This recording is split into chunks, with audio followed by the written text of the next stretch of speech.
paz, meus irmãos. Bom dia e feliz Páscoa. Feliz Páscoa, esse dia maravilhoso que o Senhor nos deu, nos concedeu. O Senhor é bom demais. É bom demais podermos ter esse dia hoje para rememorar, relembrar tudo aquilo que o Senhor fez por nós. Você que acompanhou aqui desde o início, você estava ouvindo aí essa canção que nós estávamos ouvindo aqui, essa canção do Fernandinho, essa regravação do Fernandinho, onde ele diz que Jesus vivo está. E é isso, irmãos, essa Páscoa é isso. É verdade que no início a gente tem uma lembrança, vamos dizer assim, triste, porque é por meio de dor, é por meio de sacrifício, é por meio de morte, mas esse não é o fim, amados. O fim é a ressurreição de Cristo Jesus. Isso é a Páscoa. Isso é o que a gente pode e precisa carregar em nossa mente, em nosso coração hoje, nesse dia, nessa Páscoa, quando nós lembramos daquilo que Cristo fez por nós. É verdade, irmãos, que a Páscoa está muito embasada naquilo que Deus também já tinha feito com o povo judeu na libertação do Egito. É uma libertação, mas agora, irmãos, é muito maior, muito mais profundo, muito singular, o que a gente pode viver hoje, nesse dia, nessa Páscoa. E é muito bom estar aqui com você hoje, apesar dessa distância física, mas em comunhão do Espírito, em comunhão de pensamento, em comunhão de coração, a gente vivenciando, esse momento sublime que nós temos da Páscoa. Então, irmãos, para iniciarmos, eu já queria convidar você a nós orarmos, agradecermos a Deus, já nos colocarmos na presença de Deus com relação a esse dia, ao que esse dia apresenta, essa Páscoa, que nós possamos nos voltar a Deus nesse pensamento, nesse sentimento. E logo após isso nós vamos iniciar o nosso encontro, a nossa aula, onde nós vamos aprender um pouco mais do Senhor hoje.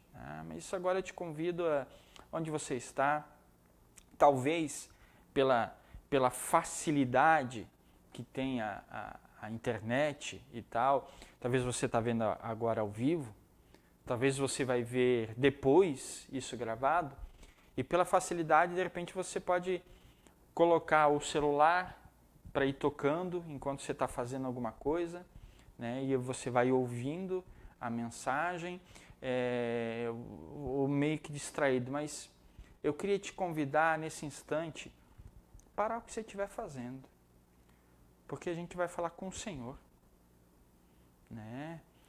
Tá certo que você pode e deve, nesse momento, aproveitar, aproveitar estar ouvindo e fazer alguma outra atividade, mas no momento em que a gente estiver falando com o Senhor, eu te convido a parar tudo. Parar tudo, aquietar um pouco o coração e se conectar com o Senhor. Não com qualquer outra atividade que você possa estar fazendo agora. Tá? Vamos falar com o Senhor? Eu reforço. Para o que você está fazendo e se volte para o Senhor nesse momento. Tudo bem, queridos? Vamos falar com Deus? Deus Santo, Pai bendito, gracioso, grandioso, nós te bendizemos e nós te agradecemos, ó Pai. Agradecemos pelo teu cuidado, agradecemos pela tua graça, agradecemos pelo teu amor, ó Deus. Pai, esse dia ele apresenta e representa tantas coisas, ó Pai, para nós. Tantas coisas que o Senhor fez. Tantos livramentos, cuidados, direcionamentos que o Senhor nos dá e nos tem dado e nos dará ao longo de toda a nossa vida. Pai, muito obrigado porque Tu és um Deus de graça, Tu és um Deus de amor, Tu és um Deus da misericórdia, um Deus do perdão. Muito obrigado, Pai. Obrigado, Pai, porque nesse dia nós somos chamados a nos lembrar daquilo que o Senhor fez, daquilo que o Teu Filho Jesus fez. Pai, obrigado porque o Teu Filho Jesus, Ele não somente morreu em nosso lugar, mas Ele viveu a nossa vida também.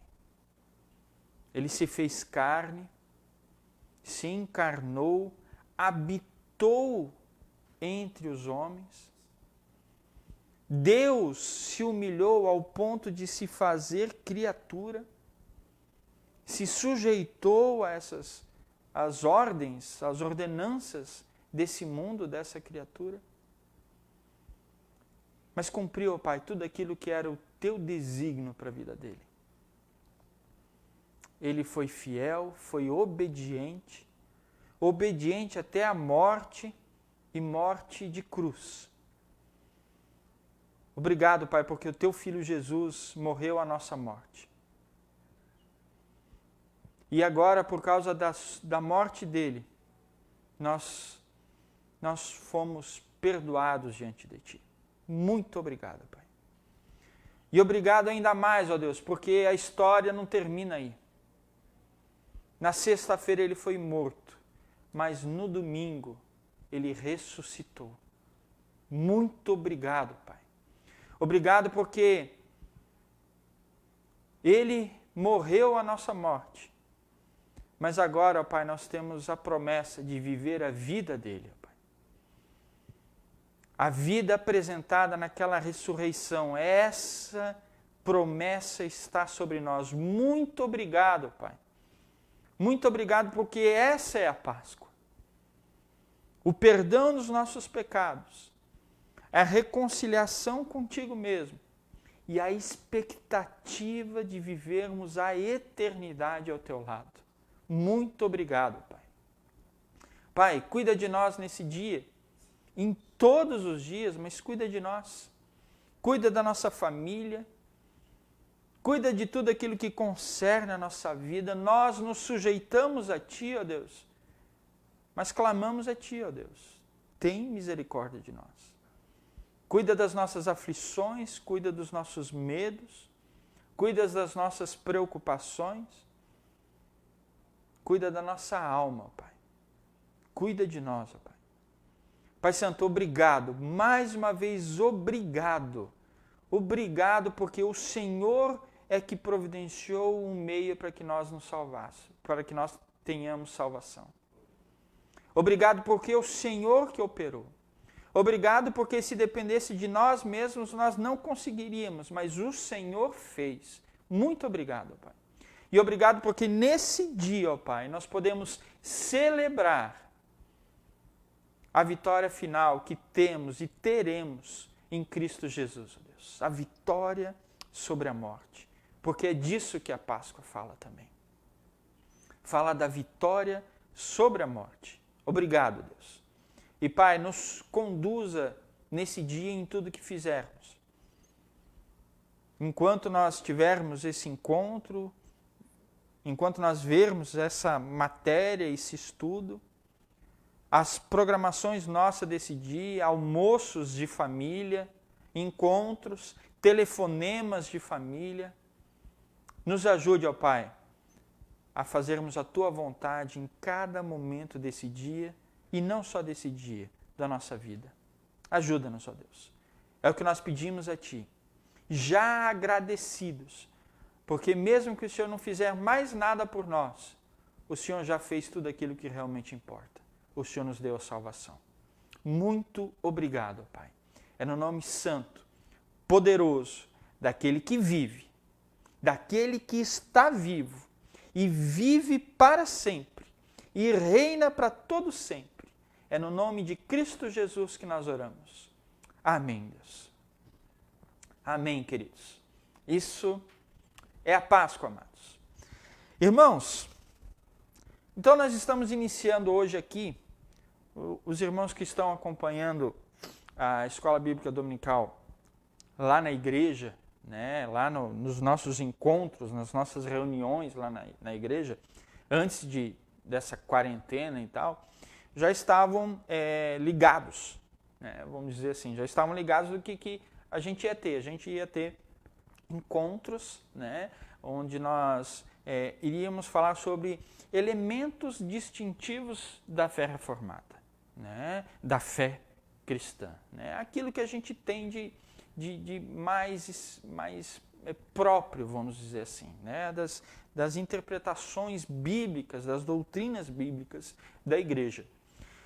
E, irmãos, pensando nisso, nós vamos iniciar hoje alguns encontros que vão nos preparar para quando nós voltarmos lá para os nossos encontros, as nossas reuniões no templo, né, no prédio da igreja, nós já estarmos preparados para cairmos de cabeça, então, nessas doutrinas, nesses ensinos, nessas particularidades da fé, né, para nós aprendermos bem. E quem, querido, já acompanhou alguns estudos comigo, algumas temáticas, vai lembrar. Eu tenho uma mania, queridos. Eu tenho vamos dizer assim, uma fissura, no bom sentido da palavra. Toda vez que se inicia um estudo, uma série de estudos, uma matéria, tem um encontro, tem uma lição que eu acho imprescindível. Nós temos que ter ela, nós temos que aprender ela. Irmãos, antes de nós estudarmos doutrinas bíblicas, é necessário nós estudarmos a Bíblia. Uma coisa, ok, vamos me corrigir, uma coisa não dissocia muito da outra, mas o que eu estou querendo dizer? Nós nos antenarmos, nós nos prepararmos para entender, interpretar a Bíblia. Existem alguns conceitos, existem algumas regras, vamos dizer assim, de interpretação bíblica que a gente precisa ter em mente.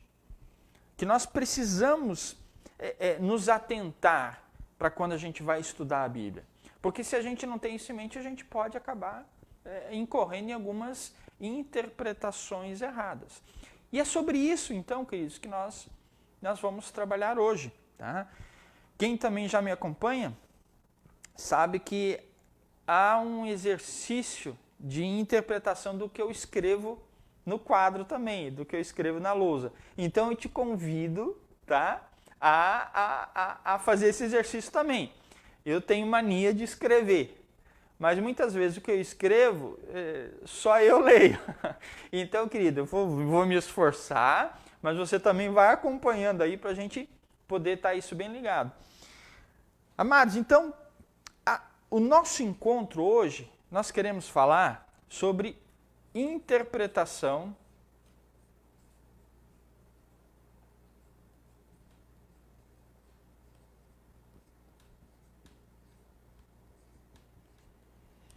da Bíblia. Tá vendo? Eu falei que minha letra não é aquelas coisas, não? E eu me esforcei, tá? Nós vamos falar sobre interpretação da Bíblia. Algumas regras para a gente acompanhar essa interpretação da Bíblia. Hoje, então, amados, por natureza do tema, a gente acaba não tendo tantos textos bíblicos para a gente estudar, porque uma ideia é dar uma orientação de como entender esses textos bíblicos. Ao longo do estudo, a gente vai ter algumas amostras, né? Mas a ideia é essa, tá? E também quanto às perguntas, queridos, fique livre, coloque as perguntas aí, se for o caso. Se der tempo, ao final a gente responde aqui, ao vivo, senão a gente tenta de alguma outra forma orientar quanto a essas perguntas. Tá ok, queridos? Vamos lá então. Então, para a gente iniciar, eu quero convidar vocês a abrirem suas Bíblias em 2 Pedro, capítulo 3. Tá? 2 Pedro, capítulo 3.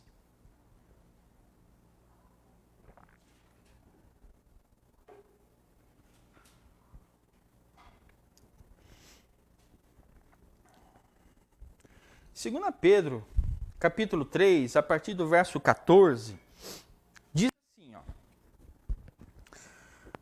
Por essa razão, pois, amados, esperando essas coisas, empenhai-vos por ser desachados por ele em paz, sem mácula e irrepreensíveis. E tende por salvação a longanimidade do nosso Senhor, como igualmente o nosso amado irmão Paulo vos escreveu, segundo a sabedoria que lhe foi dada. Ao falar acerca desses assuntos, como, de fato, costuma fazer em todas as suas epístolas, nas quais há certas coisas difíceis de entender, que os ignorantes e instáveis deturpam, como também deturpam as demais escrituras, para a própria destruição deles. Agora é para a gente. Versículo 17. Vós, pois, amados, prevenidos como estáis de antemão, acautelai-vos. Não suceda que, arrastados pelo erro desses insubordinados, descaiais da vossa própria firmeza.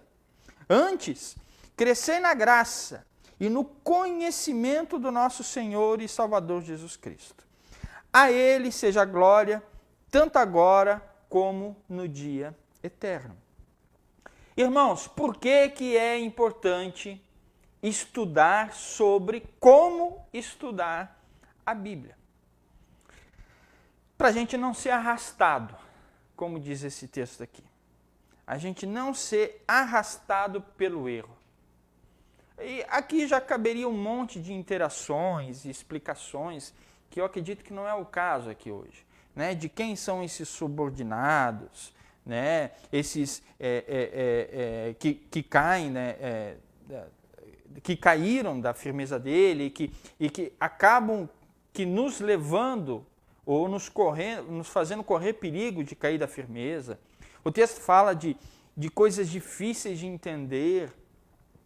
E aí a gente precisa ter clareza. O texto não está dizendo que tem coisas que são difíceis, vamos dizer assim, por si só. Mas diz que é difícil entender. Em outro momento a gente vai explicar isso. Tá? Então, por que a gente tem que ler? Porque tem quem deturpa a palavra de Deus. E nós, a partir do versículo 17, estamos sendo avisados para nós não sermos arrastados para esse erro, juntamente com esses que deturpam. Nós somos chamados a crescer no conhecimento de Deus. E aí, queridos, crescer no conhecimento de Deus, não há como crescer sem estar alicerçado na Bíblia. Sem conhecer a Bíblia. Sem entender a Bíblia. Sem interpretar a Bíblia. Queridos, durante muito tempo, ao longo da história, interpretar a Bíblia ela foi proibido. Proibido pelo menos para leigos. Quem estava autorizado a ler a Bíblia e interpretar a Bíblia? O clero, os sacerdotes. Isso na época, a igreja cristã era somente a igreja, vamos colocar nesses termos, era a igreja católica e apostólica romana. E os padres é quem detinham autoridade para ler a Bíblia e interpretar a Bíblia. Naquela época, queridos, a igreja, a instituição, ela era a única que podia interpretar, dar o sentido ao texto bíblico, aquilo que a Bíblia queria dizer. Por isso que ela era escrita em latim, por isso que as missas eram em latim, porque não importava isso, o importante era o clero, eram os sacerdotes estarem cientes do que estava acontecendo. Cabia então à igreja definir o que era certo e o que era errado. Então a gente chegou no momento então que já não era mais a Bíblia que regia a vida das pessoas. Não era a Bíblia que definia, que era a regra de fé e prática, mas sim o que a igreja falava sobre a Bíblia. Os dogmas da igreja que definiam o que era certo e o que era errado. E cabia então aquele que era fiel à igreja, aquele que seguia a igreja, cumprir as determinações da igreja e cumprir sem questionar, porque era uma interpretação quase divina. Com a reforma protestante, queridos, com a reforma promovida inicialmente lá com Martim Lutero, nós tivemos os pré-reformadores, mas com a reforma protestante, isso mudou um pouco. Isso mudou muito, aliás. A reforma ela providenciou o direito, não só o direito, ela providenciou o dever de todo o crente ler e interpretar a Bíblia. Entender o que a Bíblia diz. Interpretar a Bíblia voltou para o povo, voltou para as pessoas. Então, amados, nós entendemos que nós somos chamados por Deus para ler a sua palavra, para aprender da sua palavra e para praticar essa palavra. Mas para que essa prática, então, queridos, da palavra de Deus agrade a Deus, é necessário que a gente interprete corretamente a palavra de Deus. É necessário a gente saber exatamente aquilo que Deus está querendo dizer com a Bíblia, com a palavra dele. Tarefa é essa, amados, ao mesmo tempo que é fácil, ela se torna muito difícil. Devido ao quê? Devido à nossa condição. Nós somos caídos da graça de Deus. Nós temos o pecado dentro de nós ainda. Nós temos a inclinação da nossa velha natureza. E essa inclinação má da nossa velha natureza, ela afeta o nosso entendimento, ela afeta os nossos sentimentos. Tudo está manchado pelo pecado. Então, há o perigo de a nossa interpretação da Bíblia também estar manchada por esse pecado. Qualquer documento, queridos, qualquer documento que a gente for estudar, qualquer lei, pega a Constituição brasileira, ela precisa ser compreendida, ela precisa ser interpretada. No nosso país a gente tem o Supremo Tribunal Federal, que deve, ou deveria, interpretar a Constituição e dar o verdadeiro sentido dela. Interpretar a Bíblia, queridos, é uma tarefa muito mais solene, muito mais importante do que interpretar a Constituição do nosso país. A Constituição do nosso país, ela foi feita por homens. A Bíblia foi feita por Deus, por meio de homens. Então a interpretação ela não se dá no sentido do que os homens querem. Ela se dá no sentido daquilo que Deus quer por sua palavra. E isso requer então muito mais cuidado, requer muito mais diligência quando a gente vai interpretar a Bíblia. A Bíblia, queridos, assim como a Constituição, então a gente tem o Supremo Tribunal Federal que deve interpretar essa Constituição. A Bíblia, ela é o seu próprio Supremo Tribunal Federal. A principal regra de interpretação bíblica, queridos, é que a Bíblia explica a própria Bíblia. É a Bíblia que dá sentido à Bíblia. É nela mesma que a gente busca as interpretações, os entendimentos do texto. O que está obscuro, o que não está muito claro em um texto da Bíblia, deve ser esclarecido por outro texto da Bíblia que aborda o mesmo tema, mas que deixa mais claro, que fala mais facilmente sobre aquilo. A Bíblia, então, amados, ela que vai dar o sentido daquilo que ela está dizendo. Isso quer dizer o que, então, queridos? Que, em primeiro lugar, quando a gente se depara com, vamos colocar um versículo, que esse é um grande problema, é criar doutrinas em cima de um único versículo. Quando a gente se depara com um versículo, e a gente entende uma mensagem naquele versículo, a primeira coisa que a gente tem que entender é o que a gente fala de entender o contexto próximo. Aqueles versículos que estão ali perto. Tá? Uma dicasinha muito simples aqui, entendeu? Você está com a tua Bíblia aberta? Espero que esteja, entendeu? Pega ali o texto que nós lemos. 2 Pedro, capítulo 3. A gente leu do versículo 14 ao versículo 18. Olha ali.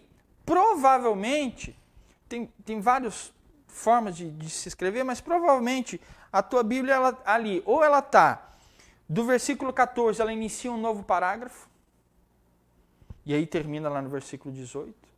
Ou o versículo 14, a primeira letra da palavra, que aí é por, né? Por essa razão. Ela está uma letrinha negrito, entendeu? Está uma letrinha mais escura. O que isso quer dizer, queridos? Quer dizer que nesse ponto aqui, se inicia uma nova perícope. Se inicia uma, vamos dizer assim, uma nova ideia dentro do texto. Então, em primeiro lugar, todo versículo que eu li aqui, do versículo 14 ao versículo 18, queridos, eu tenho que ler ele à luz de tudo que está escrito do 14 ao 18, daquela perícope. Eu não posso pegar nenhum versículo ali isolado e interpretar ele sem levar em conta o que está escrito antes e depois dele ali. Mas não só nesse texto, eu tenho que ver isso no capítulo inteiro. E aí, no livro inteiro. E aí, na Bíblia inteira. Tá? Isso se diz analisar o contexto próximo, que é aquilo que está mais perto da onde a gente está lendo, e o contexto remoto, ao final até toda a Bíblia. Porque em nenhum momento na Bíblia pode haver, não existe, e não pode haver contradição entre nenhum versículo da Bíblia. Ok? Então tá, primeira regra, mas depois a gente vai trabalhar essas regras certinho, é de que a Bíblia interpreta a própria Bíblia. Além disso, amados, entendido adequadamente, entendido de forma certa, o único método legítimo e válido para interpretar a Bíblia é o da interpretação literal. E aqui a gente tem que entender. Porque tem problema de interpretação do método.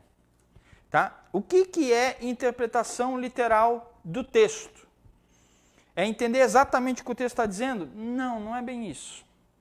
Existe uma certa confusão a respeito do que é essa ideia de interpretação literal do texto.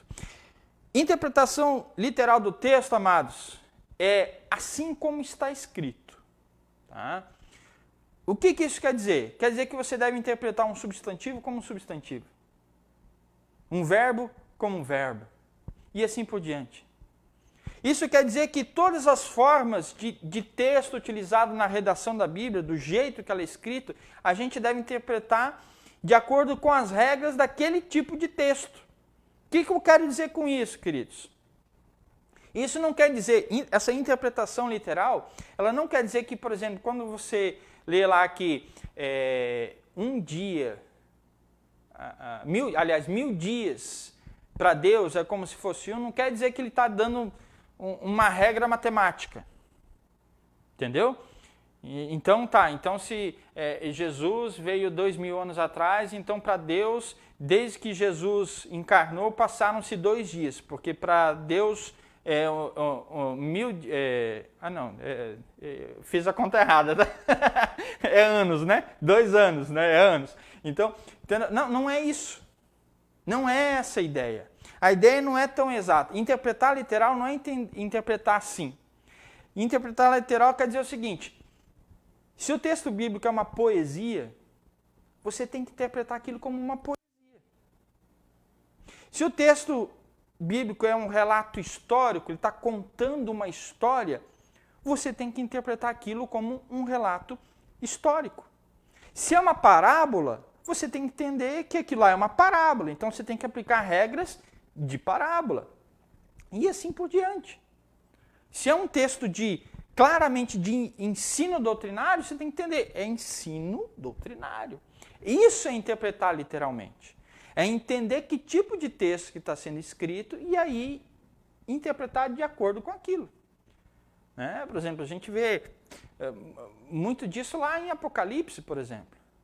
É uma linguagem figurada. O que é interpretar literalmente Apocalipse? É saber que o livro de Apocalipse é um livro escrito de forma figurada. Então, quando ele fala de um dragão, ele não está dizendo que vai aparecer um dragão, mas ele está passando uma ideia daquilo. É isso que é interpretar literalmente o texto. Tá? E nesse aspecto, então, queridos, a Bíblia ela deve ser, então, interpretada de acordo com as regras de qualquer outro livro. Né? As regras que você vai usar para interpretar qualquer livro, você vai utilizar para interpretar, então, a Bíblia ali. Ela deve ser, então, queridos, interpretada de forma fiel, e aqui é importante a gente pensar nisso. Ela deve ser interpretada de forma fiel ao que o autor, ao que o escritor quis falar quando escreveu o texto. Tá? Você que manteve sua Bíblia aberta, você pode voltar só um pouquinho, mas eu vou ler aqui.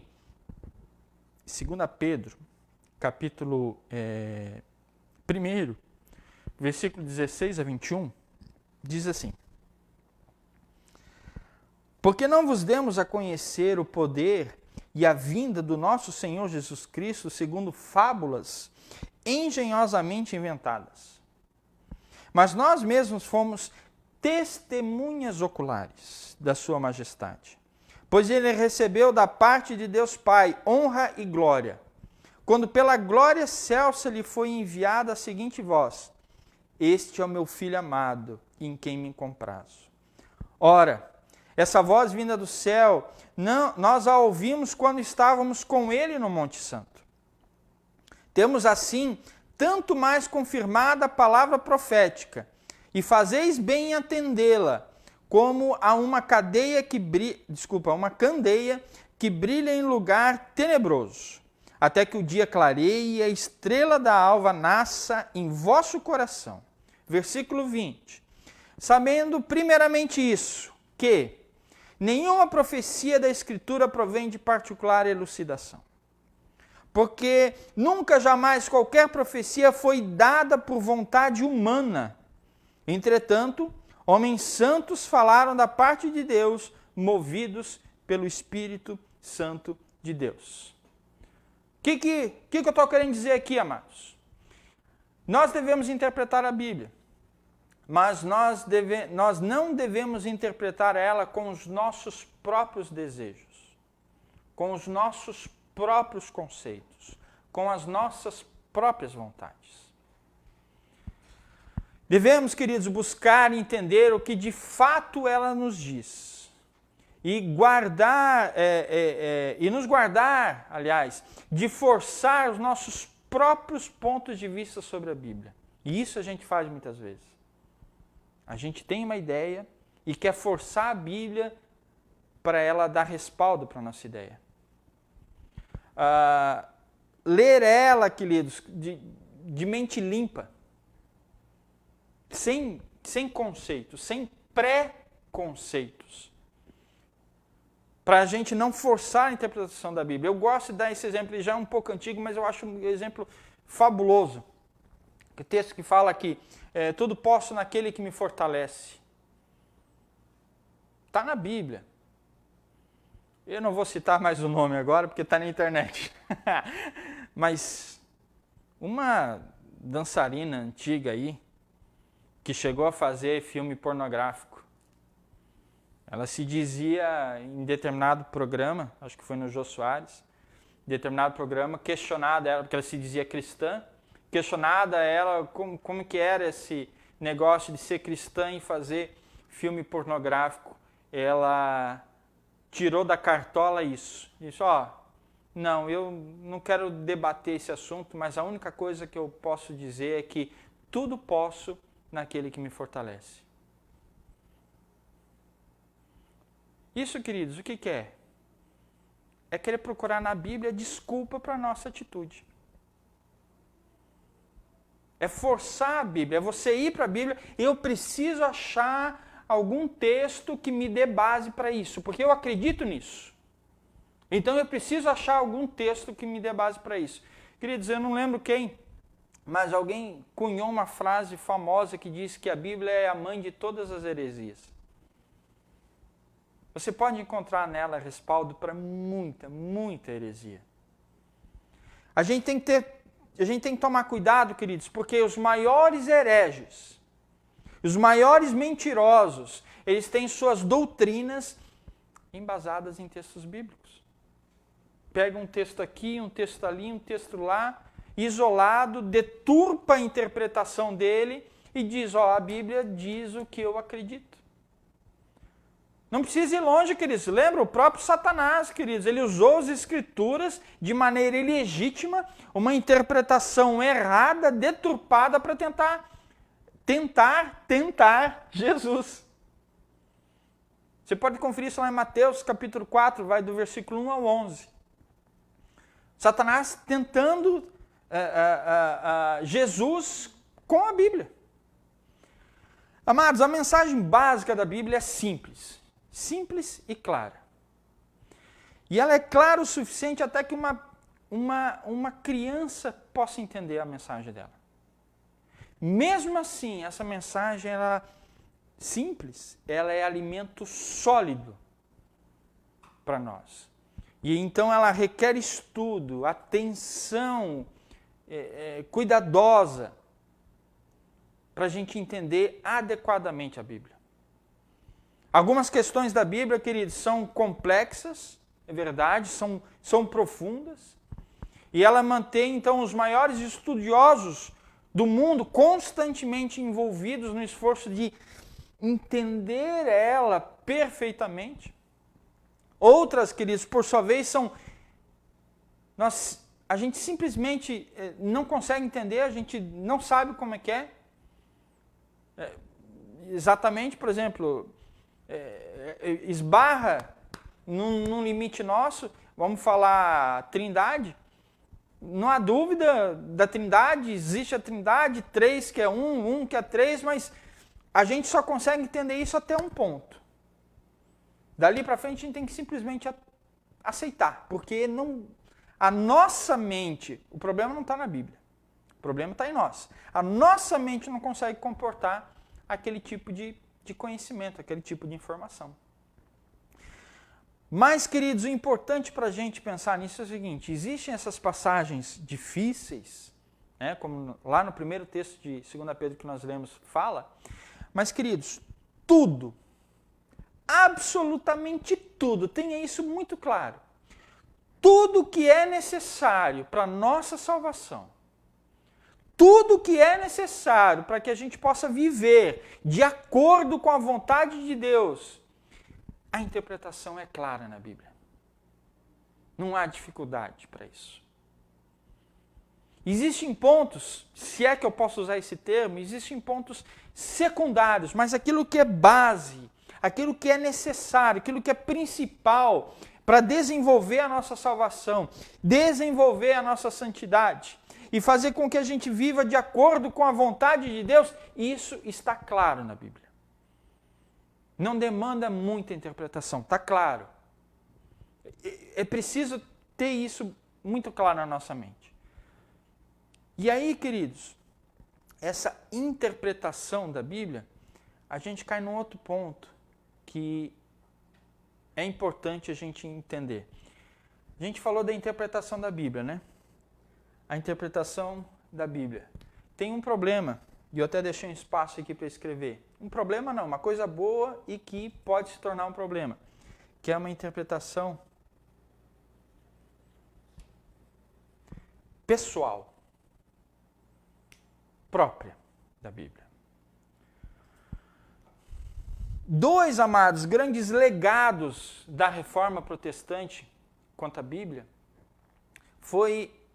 um deles foi o princípio da interpretação pessoal da Bíblia.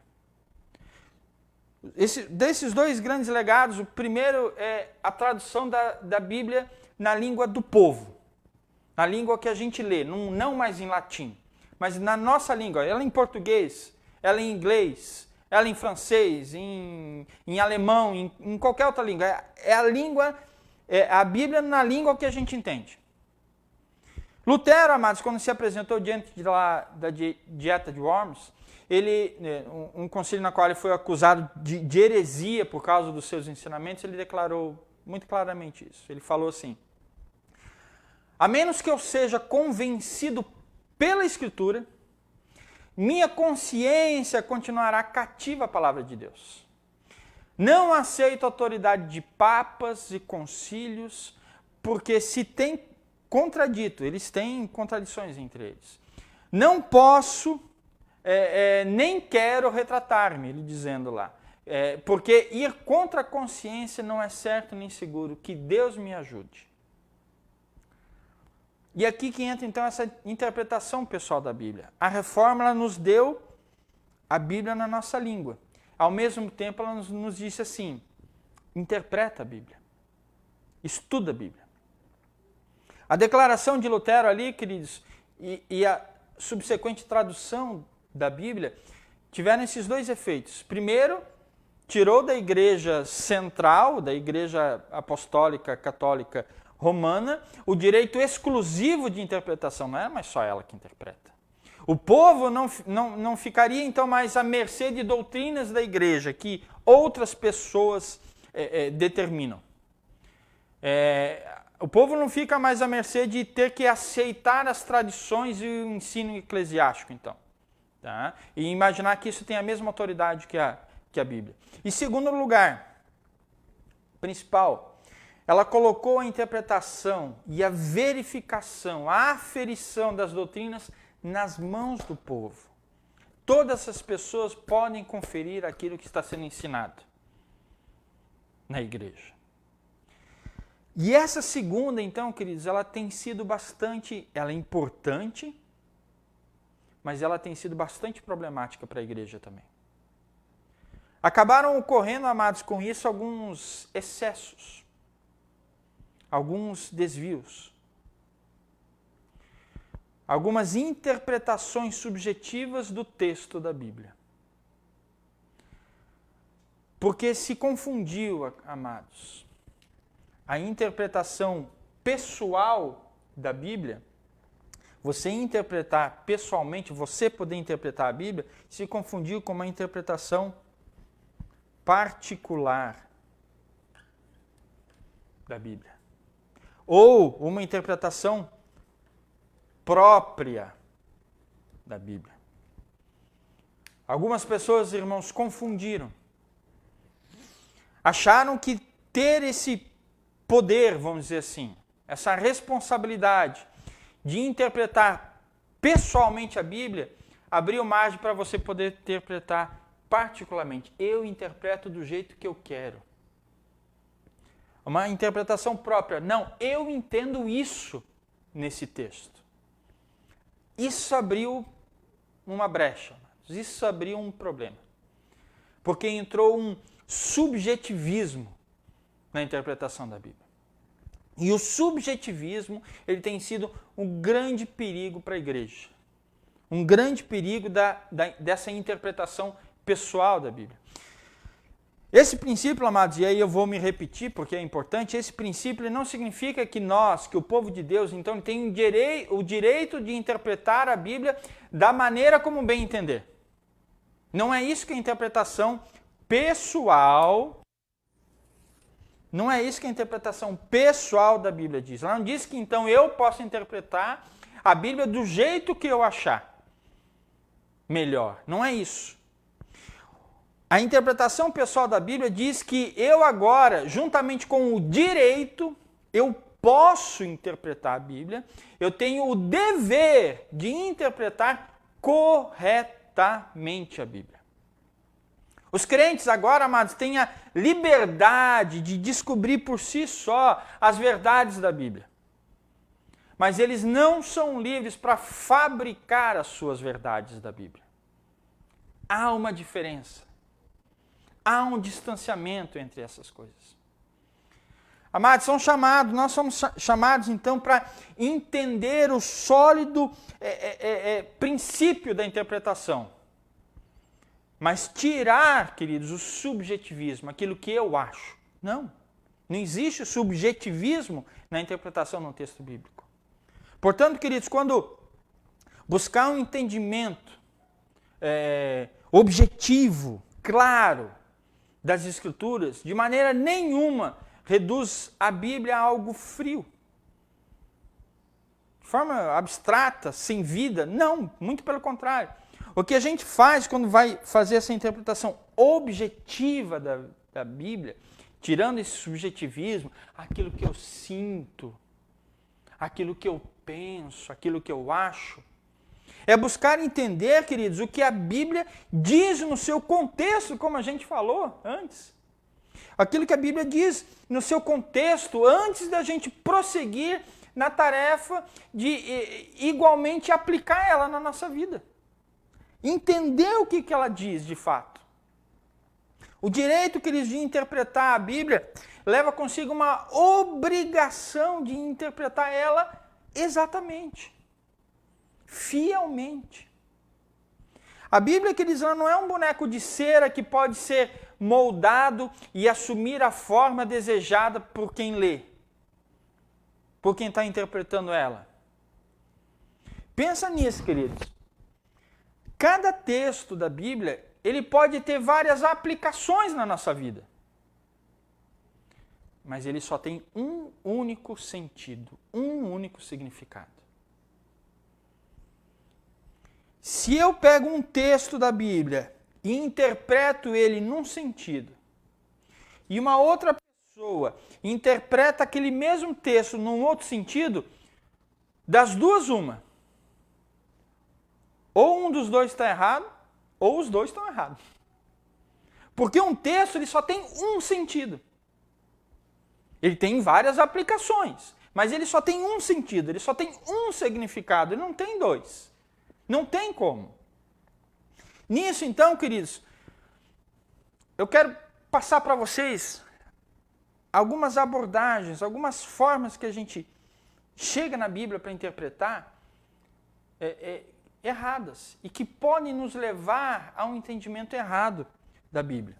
Eu quero escrever aqui para vocês essas formas. Tá?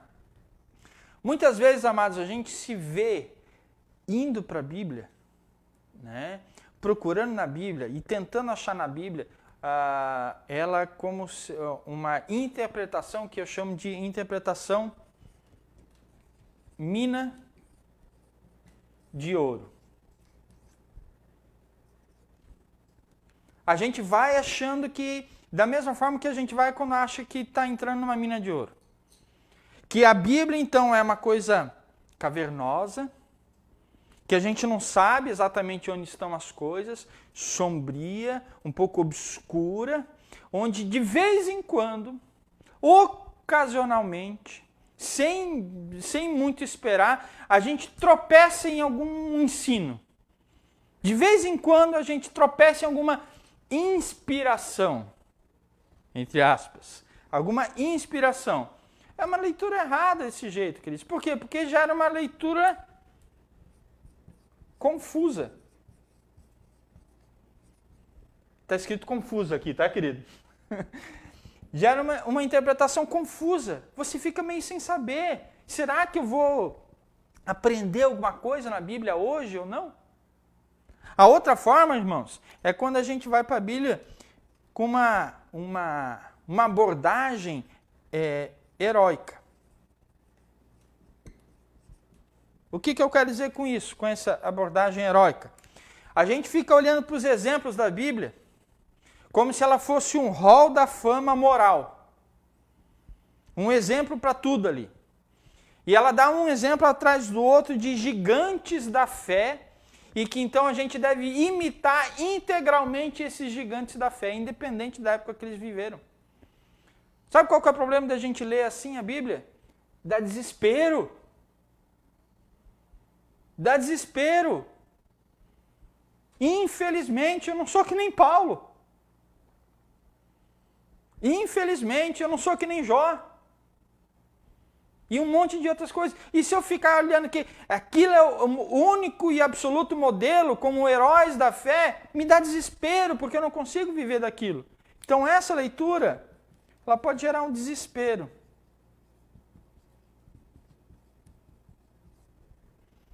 Outro tipo de abordagem, outro tipo de leitura, queridos, é quando a gente acha que a Bíblia é um conjunto de regras. A gente vai para a Bíblia entendendo que ali tem um monte de regras.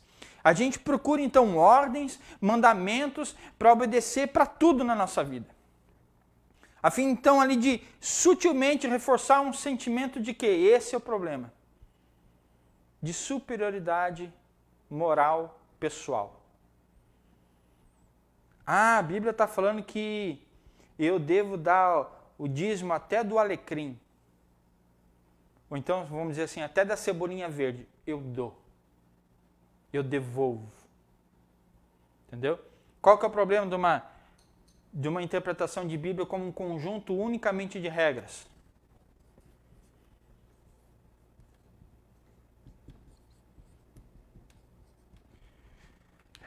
É uma leitura farisaica. Você vira um fariseu, porque você vira simplesmente um cumpridor de regras. Qual outra abordagem? E eu preciso dar uma acelerada, né, queridos? Qual outra abordagem? É a abordagem artefato.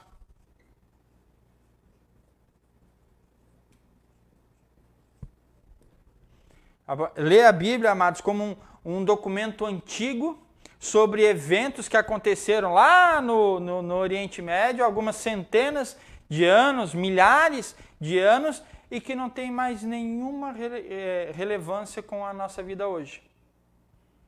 Não, é que lá era assim porque era lá. E não tem mais conexão com o nosso dia hoje. Qual que é o problema de você ler assim? Cara, na boa, fica chato ler a Bíblia.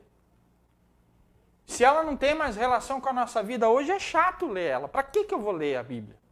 Se ela não tem mais relação nenhuma. Tem a relação que é o manual de instruções.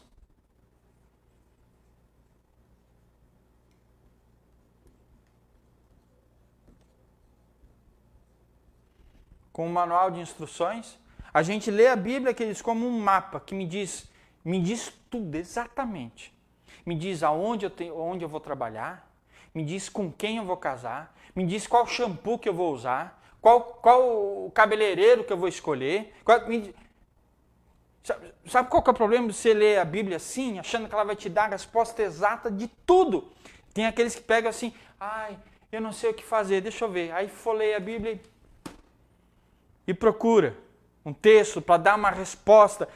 Eu não sei se eu começo naquele emprego. Aí procura assim, tá? Sabe qual que é o problema, queridos? Isso aqui vira uma leitura ansiosa. É desesperador viver assim, é uma ansiedade, porque para tudo você precisa de uma resposta clara. A Bíblia não vai falar com princípio, ela só vai falar sim ou não, sim ou não, sim ou não. É difícil assim. E por último, amados,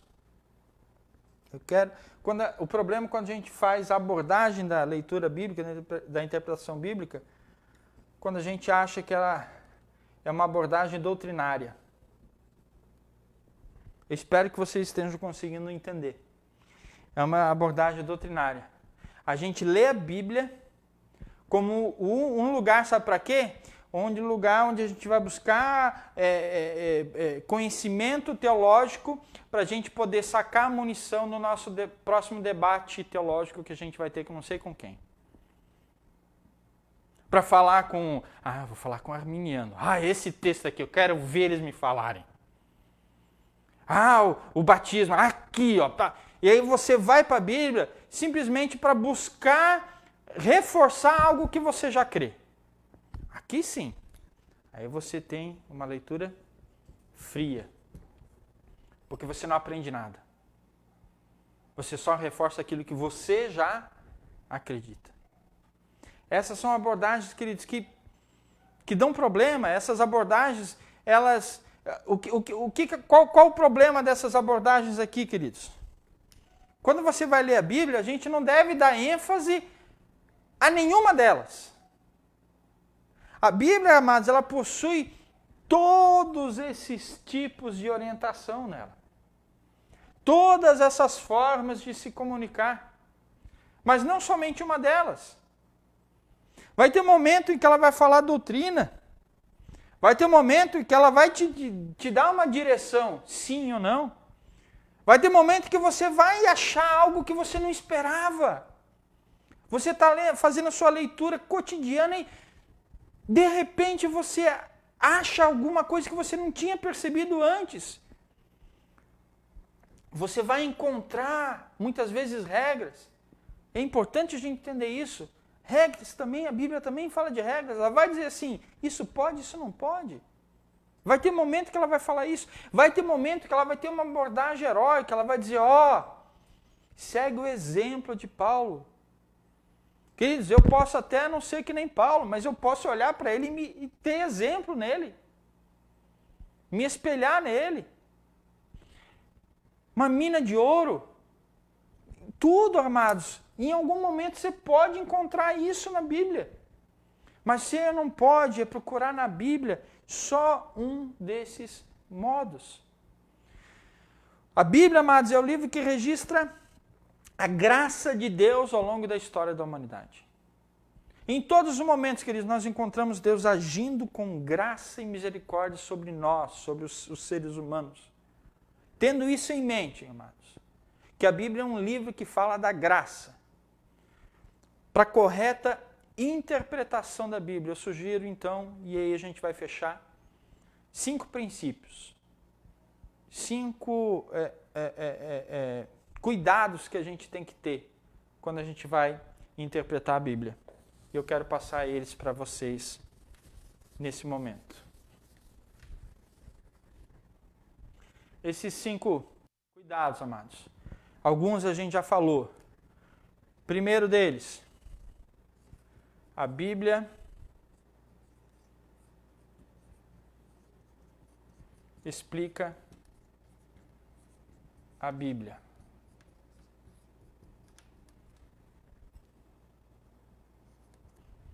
Primeira coisa, queridos, quando a gente vai ler a Bíblia, a gente tem que entender que a Bíblia explica a Bíblia.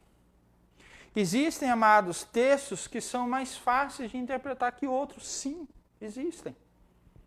E quando houver, amados, um texto que a gente tem dificuldade de entender o seu sentido, a gente deve recorrer a outros textos que falam do mesmo tema para entender claramente. Aquilo que é implícito deve ser interpretado à luz daquilo que é explícito, não o contrário. Isso, amados, é que um texto específico, às vezes, ele parece ter ideia, ou uma lição, parece ter uma ideia, parece ter uma lição implícita. Nós não devemos aceitar, amados, essa implicação, então, como correta, se ela for contrária a algo que claramente em outro lugar foi dito que não era assim. Um exemplo simples. Jeremias 17:5, e é usado isso. Maldito o homem que confia no homem. Tá? Então diz assim, tá vendo? Não pode confiar no homem. Irmão, se você acha que esse texto está dizendo isso, você tem que fazer o seguinte, aqui está dizendo que eu não devo confiar em homens. Primeira coisa, você tem que voltar para o contexto próximo. Os versículos em volta, para entender o que está dizendo a ideia. Além disso, existe algum outro lugar da Bíblia que diz que eu não posso confiar em homens? Ou existe algum outro lugar que diz o contrário, que eu posso confiar em homens? Quando você faz essa análise de que a Bíblia explica a Bíblia, você vai ver que não é isso exatamente que o texto está dizendo lá de Jeremias. Ele está dizendo que o problema é quando você confia mais nos homens do que em Deus. Essa é a questão. Tá? 2 Coríntios capítulo 7, versículo 16. Alegro-me porque em tudo posso confiar em vós. Paulo falando para a igreja de Corinto. dizendo: eu me alegro porque eu posso confiar em vocês. É isso. Entendeu? Não é que não se confie em homem, é que não se pode confiar mais em homens do que em Deus. A Bíblia explica a Bíblia.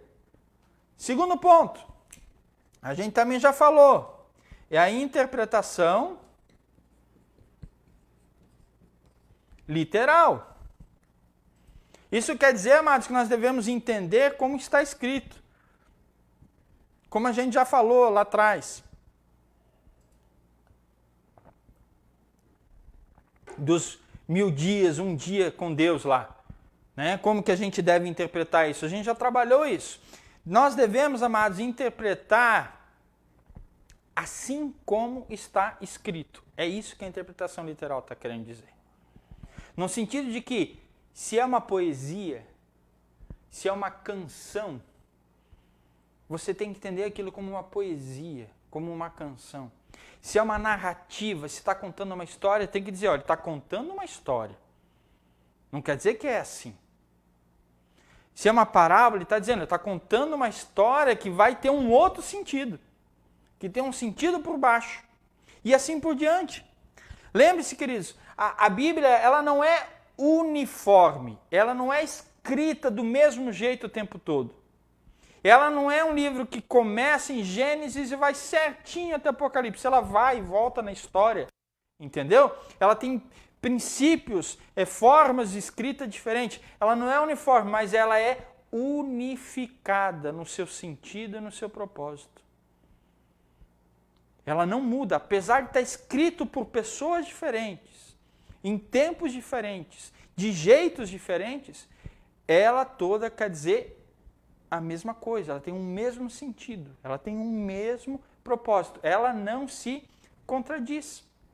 A gente precisa entender isso claramente. Então, interpretar literalmente é isso. Interpretar a poesia como poesia, narrativa como narrativa e assim por diante. 3. Quando você for ler a Bíblia, querido,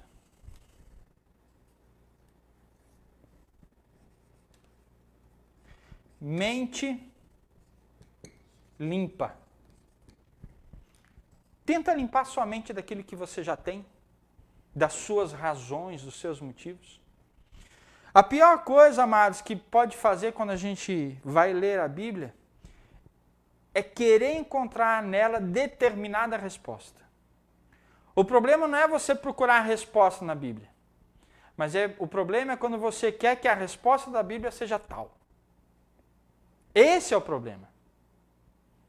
Tá? Não leia a Bíblia querendo encontrar aquilo que você quer ouvir.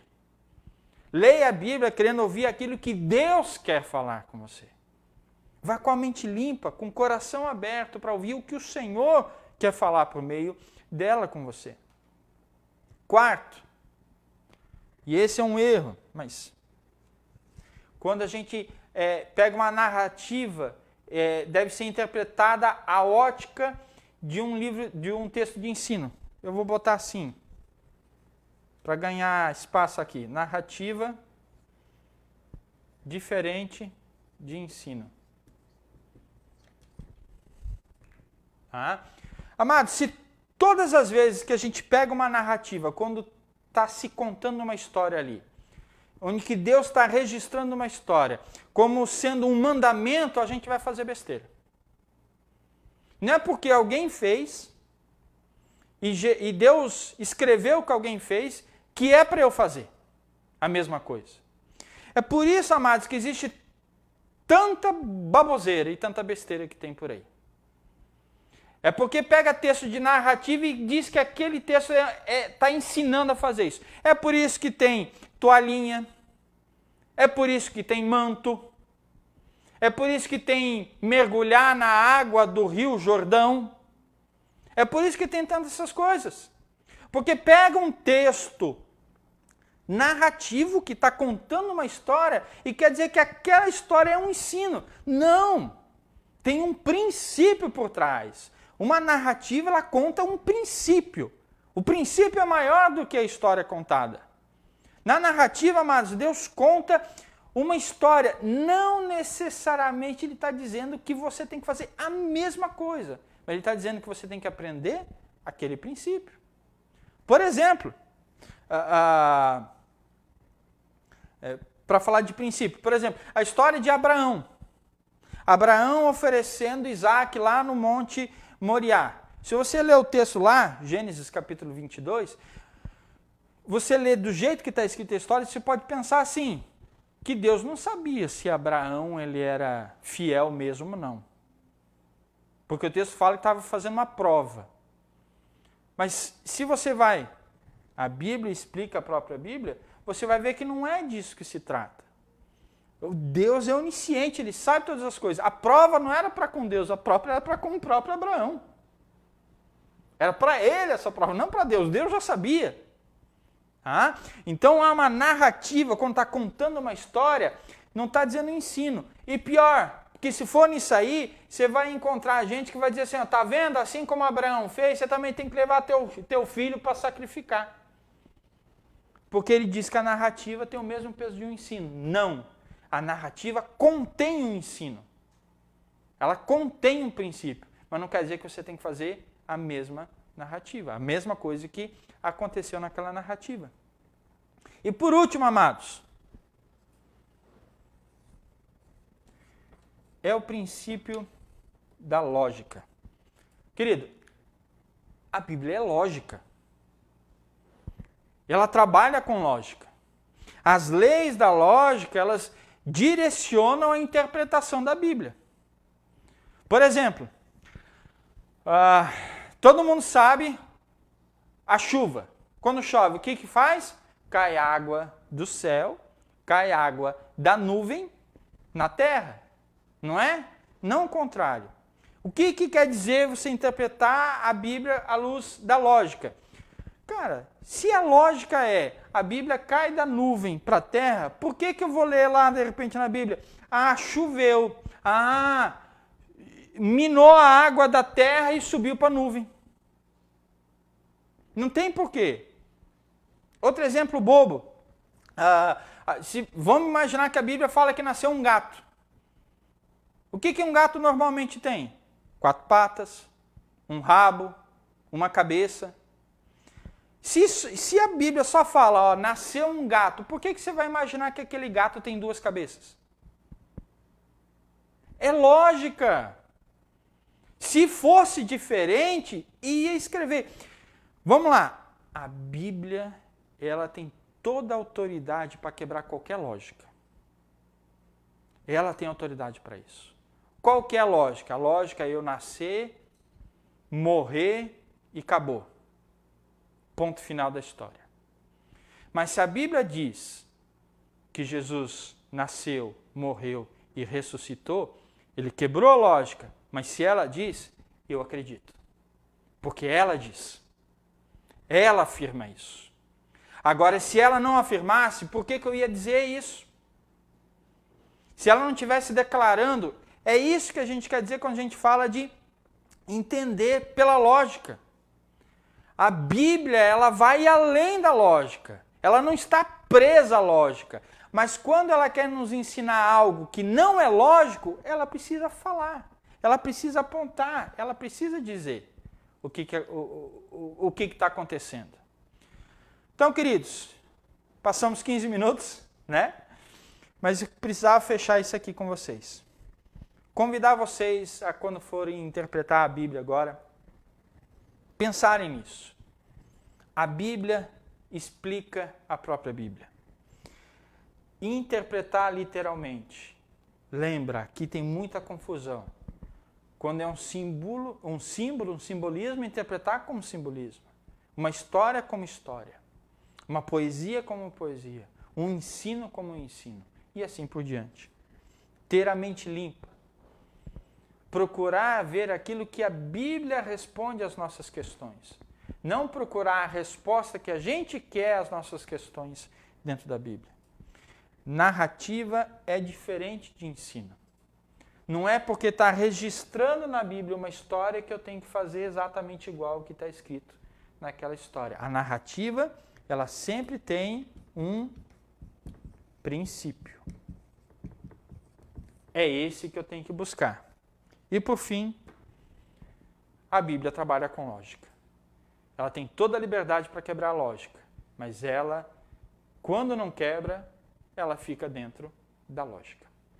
Tá joia, queridos? Vamos orar para encerrar. Muito obrigado. A gente passou um pouco do tempo, então não dá para a gente trabalhar as perguntas aqui e depois a gente tenta responder na medida do possível. Tá? Vamos orar, amados? Deus, muito obrigado, Pai. Obrigado pelo privilégio, ó Deus, que nós temos de conhecer, possuir, ó Deus, a Bíblia. Tantos irmãos nossos do passado, ó Pai, eles não possuíam ela. A Bíblia foi construída ao longo do tempo.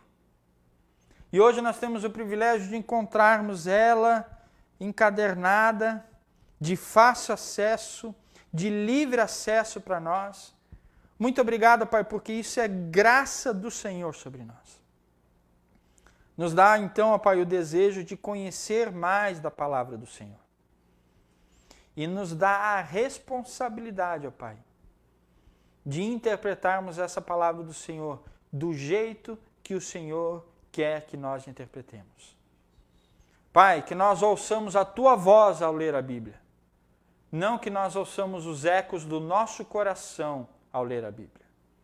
Que nós busquemos a Tua resposta às nossas questões e não a confirmação daquilo que a gente pensa, acredita ou crê, Deus. Mas usa esse instrumento poderoso do Senhor, que é a Tua palavra, para ministrar ao nosso coração, quebrar preceitos, preconceitos, sofismas e nos encher da graça e da misericórdia do Senhor. Cuida de nós, ó Pai. É no nome santo e poderoso de Jesus que nós oramos a Ti. Amém, Deus. Vão em paz, queridos. Deus os abençoe.